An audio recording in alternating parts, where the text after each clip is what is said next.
కేవలం 7999K up to 10 kgs వరకు బరువు తగ్గి అధిక బరువు నుంచి వచ్చే ప్రధాన సమస్యలను దూరం చేసుకోండి. కీర్తి సురేష్ కి సినిమా రిజల్ట్ తో సంబంధం లేదు. తెలుగు, తమిళం, హిందీలో బొక్క హిట్టు లేకపోయినా అన్ని చోట్ల ఆఫర్స్ అందుకోవడం విశేషం. బోలా శంకర్ తర్వాత తెలుగులో నటించే సినిమా ఏంటి చూద్దామా? National best actress Keerthy Suresh baby John తో హిందీలోకి ఎంట్రీ ఇచ్చింది. డెబ్యూ మూవీ డిజాస్టర్ అయినా ఈ అమ్మడికి క్రేజ్ మాత్రం ఏం తగ్గలేదు. ఫ్యామిలీ స్టార్ తర్వాత దిల్ రాజు, విజయ్ కాంబోలో రూపొందే రౌడీ జనార్దన్ మూవీలో కీర్తి పేరు వినిపిస్తోంది.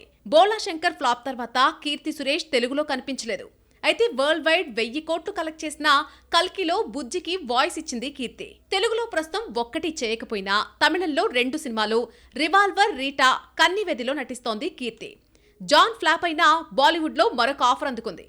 ఇండియన్ ఎడ్యుకేషన్ సిస్టమ్ మీద రూపొందుతున్నటువంటి హిందీ సినిమాలో రాజ్ కుమార్ రావుతో కీర్తి సురేష్ జతకడుతోందని తెలిసిందే. డిసెంబర్లో పెళ్లి చేసుకున్న మహానటి 4 నెలలుగా కొత్త మూవీ ఓకే చేయలేదు. అయితే తెలుగు, హిందీలో నటిస్తుందంటూ వస్తున్న వార్తల్లో నిజమెంతో చూడాలి. విజయ్ తో జోడీ అంటూ లిప్ కిస్ లు, ఇంటిమెసీ సీన్స్ ఉంటాయన్న ప్రచారం అయితే జోరుగా జరుగుతోంది.